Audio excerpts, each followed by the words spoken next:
You're listening to episode 321 of The Secular Buddhist.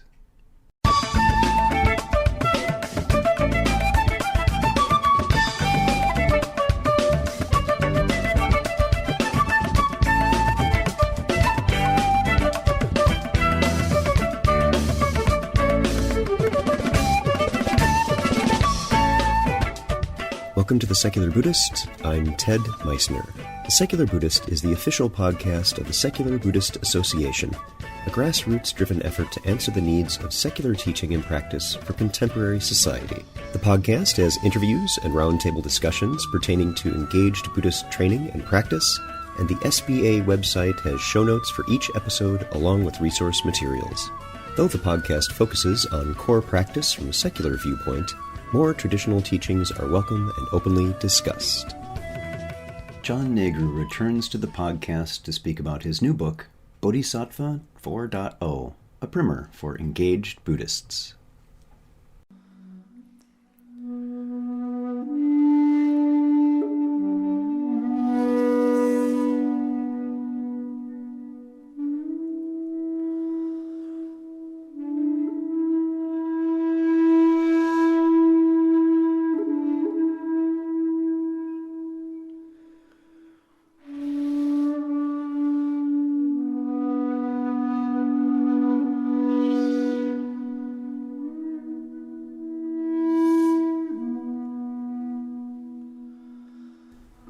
Hi, everyone. Before we begin today's episode, I'd like to mention that this podcast and the supporting website, discussion forums, our live online practice circle, and other services provided by the Secular Buddhist Association are supported by you.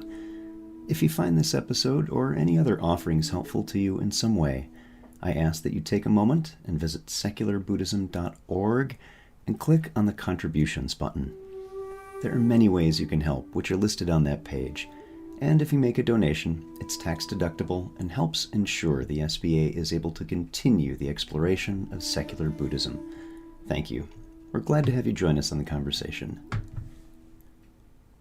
The world is going through unprecedented change as global economies shift and find themselves more and more unable to avoid social and environmental interdependence. Buddhism's aspirations around personal enlightenment, or perhaps the enlightenment of others, is less and less about separation from the world and this lifetime, and more about acknowledging and working within it, engaging with the household of problems rather than counseling their release and perhaps avoidance. John H. Negru, Karma Yonten Gyatso, is publisher at Sumeru, a longtime technological design teacher. He is also the author of Understanding the Chinese Temple and Understanding the Tibetan Buddhist Temple, as well as several other books and more than 100 magazine articles on technical subjects. An environmental activist since the 1970s, he is moderator for the global eco-Buddhist face group Plot to Save the Earth, as well as having facilitated many Buddhist community development projects over the past 30 years. During the 1980s, he was coordinator for the Toronto Buddhist Federation and Toronto coordinator for the Buddhist Council of Canada. The Sumeru Press was founded by John in 2009 to publish Buddhist books from all lineages, with a particular emphasis on engaged Buddhism. The company also hosts a directory of over 600 Canadian Buddhist organizations and maintains an extensive Buddhist news blog with more than 1,250 articles. Sumeru is the leading independent Buddhist book publisher in Canada. So sit back, relax, and have a nice red maple tea.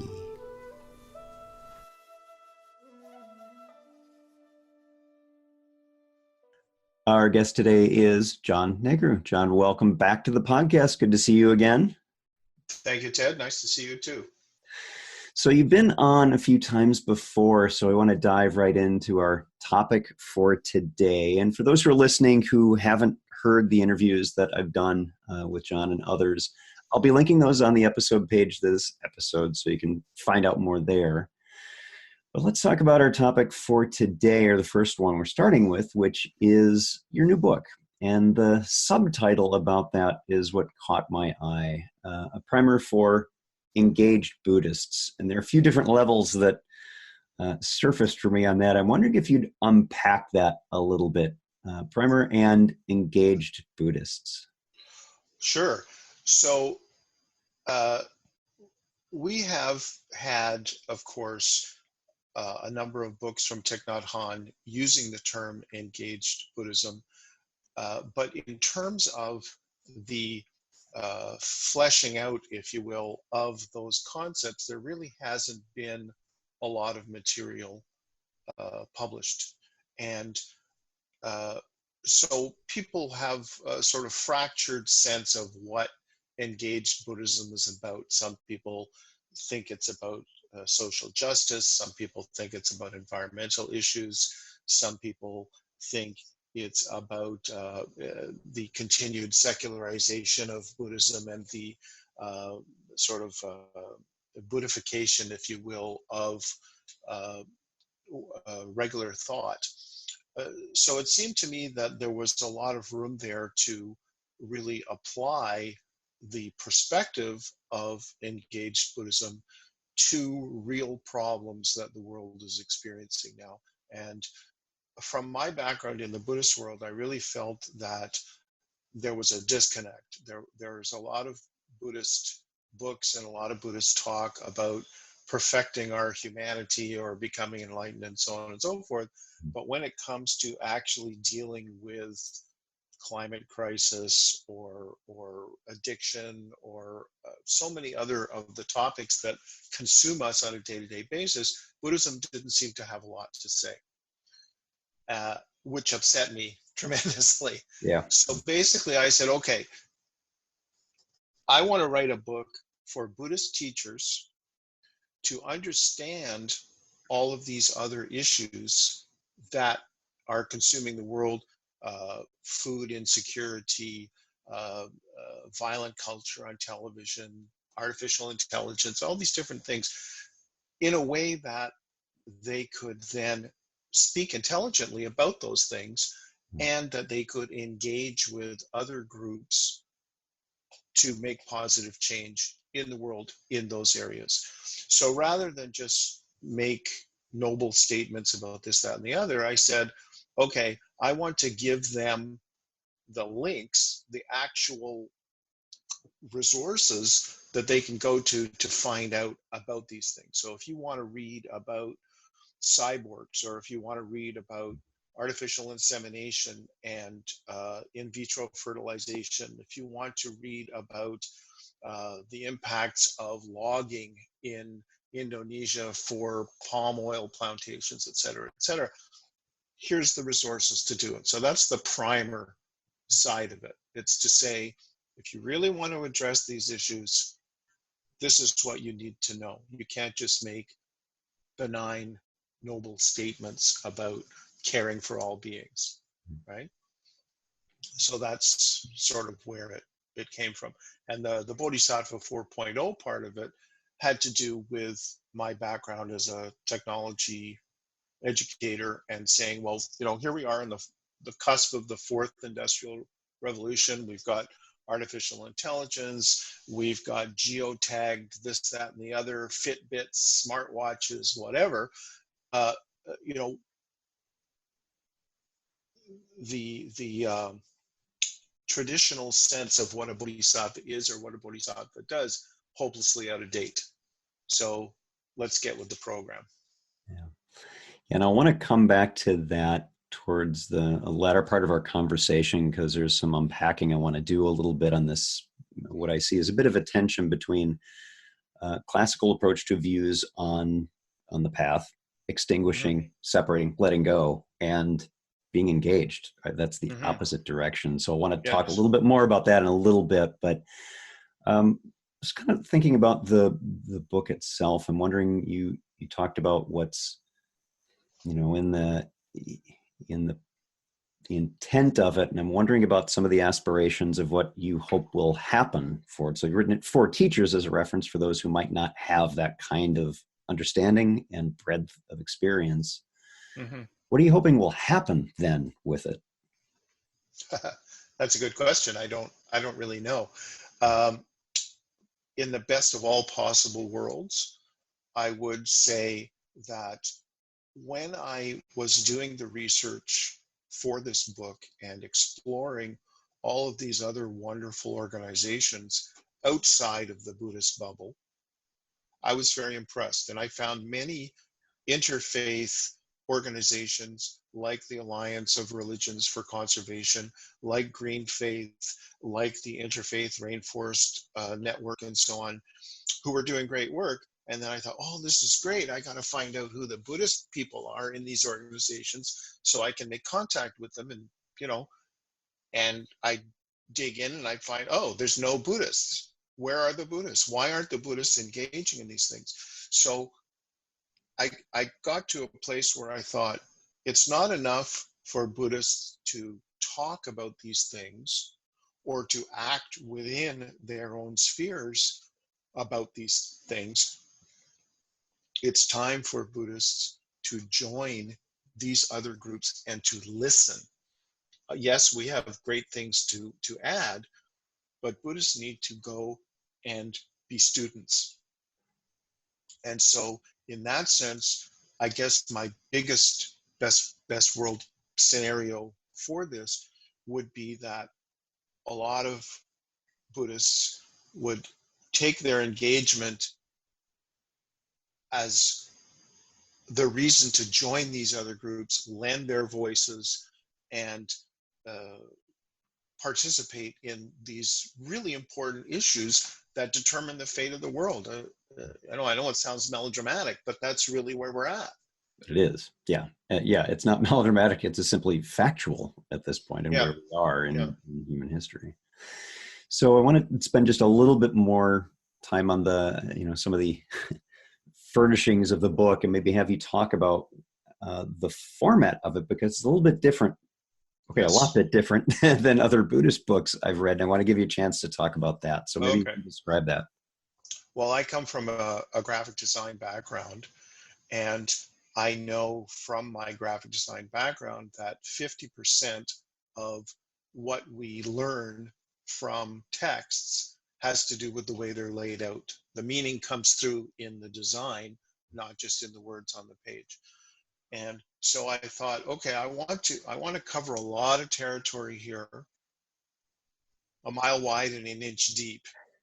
So what I'm going to do is I'm going to make each section exactly 2 pages long with the resources at the bottom of the second page. And in order for the book to work as a 2-page spread, so you see the whole topic in front of you, I started each topic on the left-hand side of the page rather than the right-hand side of the page. That is an unusual thing in terms of book design. And threw a little quote in there that was relevant to the topic to kind of make it appealing to people to dive in. But basically, the gist of the book is to look at 108 different topics in 9 different sectors, but each one very succinct and really to the point. Yeah. And that it does that beautifully. Mission accomplished, because as I was going through the book, one of the things that struck me is what a wonderful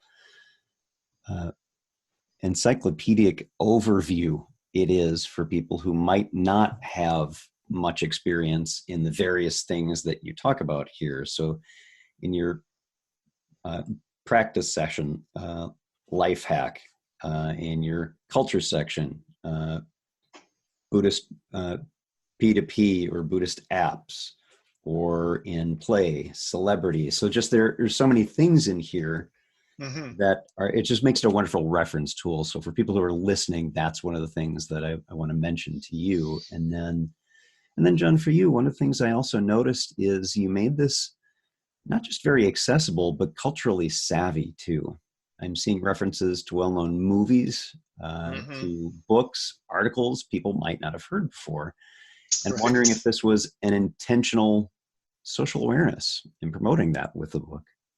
I wouldn't say it was intentional in the sense that I went out of my way to do it, but I, like many other people, I watch Netflix. I read movie reviews of things that are coming out. I went to a meeting recently where there was a bhikkhu there and we were doing our introductions at the beginning of the meeting.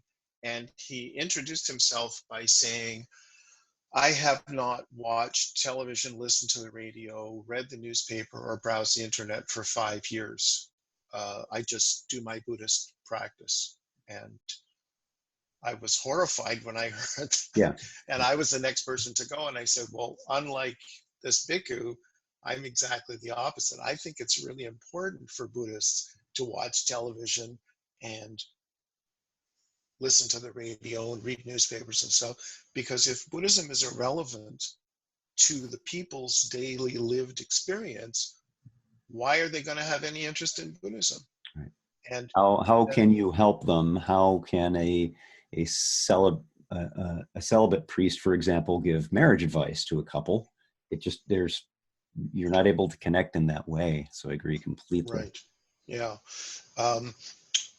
Interestingly enough, in that regard, I think it was Glenn Wallace in his book, A Critique of Modern Buddhism, Ruins of the Buddhist Real. He had a phrase or a line of thought that really made a lot of sense to me.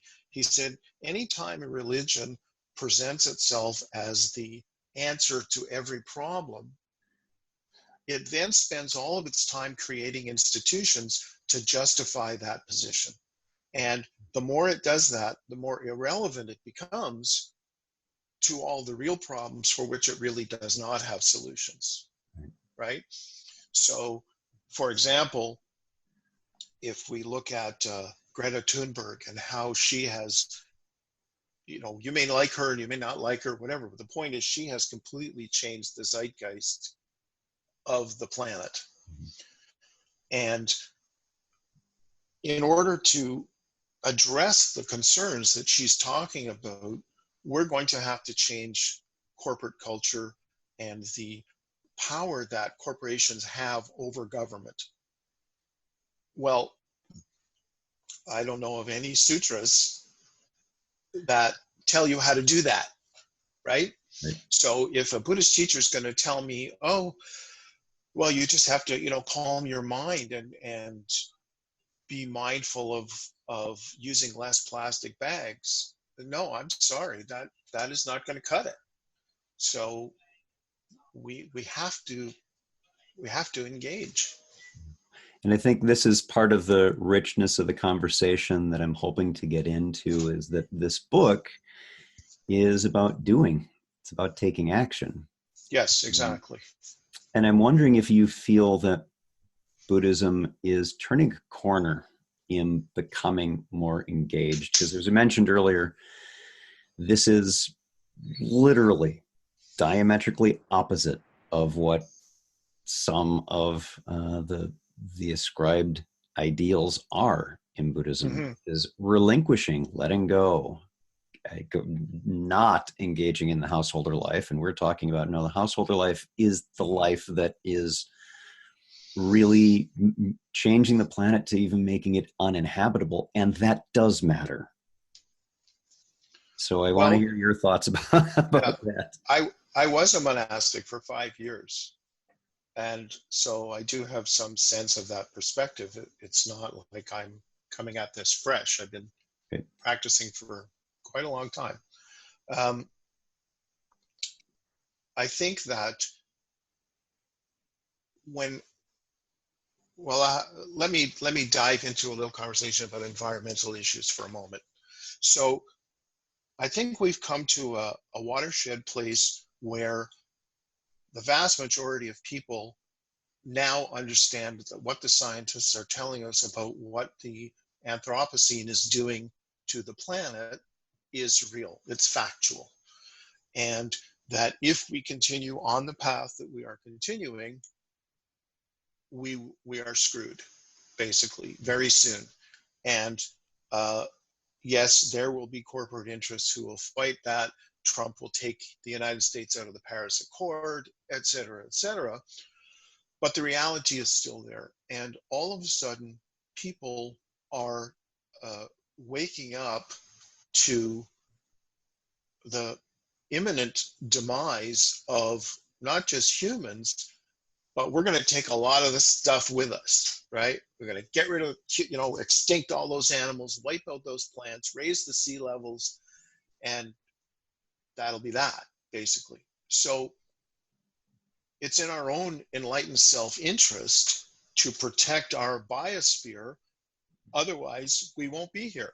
We will win some giant species-wide Darwin Award and edit ourselves out of evolution, Yeah. right? So it's great for Buddhist teachers to say, well, you have to disengage and, find the meaning of life in your tranquil mental state. But that sounds like a Pratyeka Buddha approach to me. Right. Right. You may save yourself, but if you have no empathy, if you're such a sociopath that you don't feel any empathy for all the other living beings on this planet, I don't see that as a legitimate liberation path. Yeah. Yeah. There's always been, to me, a bit of a conflict between the concepts of what you're just describing is this separation, this relinquishing, extinguishing, letting go, Mm-hmm. and compassion, which compassion is dependent upon connection. It is not a hands-off thing, and Mm-hmm. as a valued attribute of a bodhisattva, Buddha is compassion. Like, well, that necessitates connection. I think too, another change in Buddhism in the West is all of the scandals that we have experienced with teachers behaving like humans instead of Buddhas has shown us that, as I say in the book several times, the enlightenment in the future is going to have to be crowdsourced. Every single one of us is going to have to work for that group enlightenment, the world's enlightenment. And again, in the book, as you say, it's a primer to do stuff. Now, I happened to see Greta Thunberg interviewed on the Ellen show recently, and she said, I'm just one small person. I know I can't fix all of this, but I want to be able to look myself in the eye when I look in the mirror. And that's what I would say for all of us too. It's not about becoming an A-list teacher. And I will say also, Ted, that there are a number of teachers who are actively engaged. Yep. David Loy, for example, Yep. Musha Makeda, Tenko Ruff. But part of the problem is we still love to put these people up on pedestals as celebrities. And then we become the slacktivists, oh, it's so great. The Karmapa made this great environmental statement about, the well-being of the planet. And, It's taken care of. It's done. I yeah, don't need to like, do it. yeah, all I have Done by to the do hero. is, yeah. So we have our hero and I don't need to do anything. And it doesn't work like that anymore. That's just not how the world works.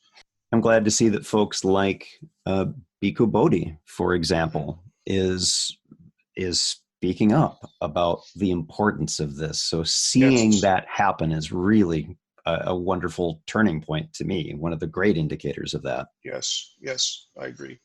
The one thing that is disturbing me right now about that, so we've got to the point where people recognize, wow, we've got a global problem. We've gotten past that to the point where people are saying, whoa, I need to protest against this. I want something different. But I think that that's where we've gotten stuck. So organizations like Extinction Rebellion, or other kinds of protests that we see, there's still negative responses to existing structural paradigms. Right. What I want to see is more people coming up with positive actions. I find myself suffering debilitating anticipatory grief and feelings of disempowerment, and what can I do from this overwhelming darkness that is engulfing us in so many ways: environmental, political, uh, digital, AI, making us, sort of irrelevant on the planet.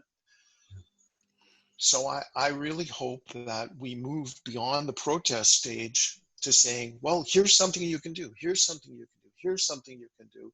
And whatever your background is or whatever your interest is, there's something that you can do that's positive, just like what you do, Ted, with your podcast. You're doing a good thing. Thank you. Appreciate it. Hope it helps little by Yeah. little.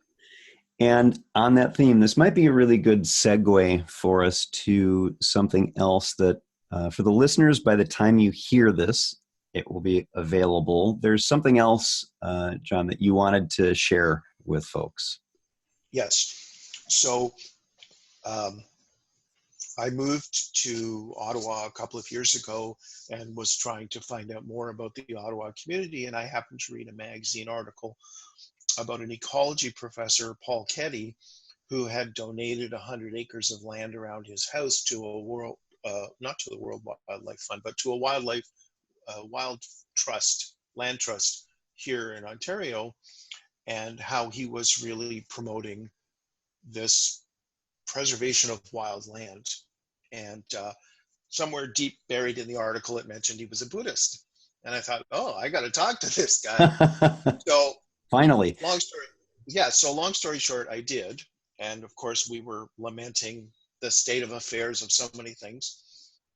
And he said, I'm so tired of Buddhist centers thinking that environmentalism is all about recycling their tea leaves. There's some much bigger issues. And so I said, well, why don't we come up with an environmental action plan that will help Buddhist centers to do that? He's an ecology professor, so he knew all about how to do that. And long story short, I worked with him and with a landscape architect who has a background designing Buddhist retreat centers to come up with this, we call it the Buddhist Center Environmental Action Plan Toolkit. Very simply, it's a Word document, nothing fancy about it. It follows a standard plan for environmental master plan for a property, and it tells people step by step how to document, preserve, and enhance the wild spaces and species that they have on their property. Now, Buddhist centers have literally thousands of acres of forested land. So for instance, right near me in Ottawa, the Fo Guang Shan folks are building a new temple out in the country with 90 acres of forest on it. Cham Shan Temple in Toronto has 4 properties near Peterborough that are each over about 500 acres, right? So, and then you've got the Rocky Mountain and Eco Dharma Retreat Center and so on. So we have the opportunity here to protect lots of the planet's lungs and lots of habitat for living beings that were there before the Buddhists got there. I don't want to see those people cut down those trees, build fancy meditation halls and meditation gardens, and pave it over with parking lots and lawns and whatever. So the goal of this project is to give them the tools to understand how to protect and to give it away for free. They can modify it, customize it for their center and so on and so forth. And then they can actually follow through on that Bodhisattva vow of caring for all living beings, not just the humans. Mm-hmm. And of course, Buddhists aren't the only people with rural retreat centers. There's many Christian and Jewish and Islamic retreat centers in the country too. And I hope that if this thing gains traction, that those organizations also will do what they can to protect that wild land, because it's so critically important now. Yeah, great. Thank you for that. So for those who are listening, I will have a link to Sumeru secular-books.com, and that's what the address is. So you can go to that, and by the time you're listening to this, that link will be there. So go to sumerubooks.com and find that. John, is there anything else you want to share with the listeners? What might you like to say? Well, I think that we've covered all the main topics. I suppose that we could dig down deeper into any one of them. But I think that the main thing that I really want to emphasize is that each one of us, in whatever way we can, has an opportunity here to make our Buddhist practice congruent with our entire life, not just compartmentalize it off on the side or have it set up in conflict with our daily experience. That's the bottom line. Beautifully said. Thank you so much. Our guest today, John Negru. Thank you for being here. My pleasure. Thank you, Ted.